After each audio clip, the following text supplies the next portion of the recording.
SLAPPY'S Happy Mirror Maze. Have you ever been to one of those low-budget local amusement parks? Growing up, my family didn't have the money to take me and my brothers to Disney World like we always wanted.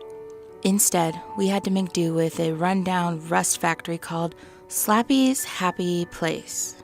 It was the usual fare for a small-time attraction. There was a fun house with a mirror maze inside of it, a carousel, and some assorted games. Like the one where you try to knock over milk bottles by throwing a baseball from several feet away. The mascot of the place was a cartoon clown with green hair, red face paint, and a wide open blue eyes that would seem to stare into your soul whenever you looked at them. Unfortunately for me, his image was plastered all over the park. The day started out normal enough. We played some of the games, which I was pretty good at. I beat my older brother in the ring toss and my younger brother in the milk bottle game. Of course, that was by comparison. I now know that those games are rigged so that you don't really win, but it was better than riding on some boring carousel that barely feels like it's moving. Our parents were keeping an eye on us from the shade as they tried to beat the summer heat. The place wasn't very crowded, but we weren't the only kids there. About a dozen families roamed the park that day. But judging from the expression on some of the kids' faces, SLAPPY'S was pretty far from being their happy place. Then again, we weren't exactly having the time of our lives either, but we were making the most of it.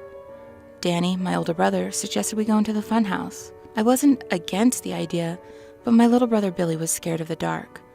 It wasn't pitch black in there, but it wasn't exactly lit up like Christmas either. The dim lighting did lend an eerie vibe to it, so I decided to stay with Billy. What a bunch of babies, scoffed Danny. You afraid of a stupid clown? Fine, I'll go in by myself and you two scaredy cats can stay out here and cry about it. Then he defiantly strutted into the funhouse, as if parading his bravado over our concerned skepticism. I was 8 years old at the time, and he was 12, so I couldn't have stopped him even if I knew what was going to happen. Well, nothing happened for a while, and that was the problem. We waited for what must have been no less than a half an hour. I thought he would have come out by now, probably with the same confident stride he walked in with, but there was nothing. Other kids went into the funhouse and came out mere minutes later, yet somehow Danny was nowhere in sight. I thought he might be playing a prank on us to take advantage of our fear by simply waiting inside until we could muster up the courage to go in and look for him. He could then jump out at some corner and scare us half to death. But would he really wait almost 45 minutes? That wasn't likely because even he didn't have the patience for that. Our parents were starting to notice his absence as well, but they were a little too sure that everything was fine to get concerned about it. Perhaps I was projecting my own fear into the situation, and less time had passed than I thought. I suppose it's possible that he was lost within the maze. Either way, I was done waiting and decided to go in after him. Reluctantly, I set foot in the darkened labyrinth of the literal smoke and mirrors. At the time, I didn't know what dry ice machine was, so I was more than a little nervous about it. With each step, I braced myself for the inevitable scare. I searched for several minutes and found nothing. I wandered through seemingly endless mirror corridors of dimly colored lights, seeing my own reflection from every possible angle. The mirrors created the illusion that the room was much larger than it actually was. They also made it extremely difficult to find my brother. I was beginning to think I must have been through the whole place a few times when I spotted the exit and rushed towards it to tell my parents that Danny was missing. Then, it happened. Just as expected, he jumped out from a corner wearing a green wig and a red clown nose. Simultaneously, I had to catch my breath and sigh in relief that he was okay. Finally, I said, "That wasn't funny."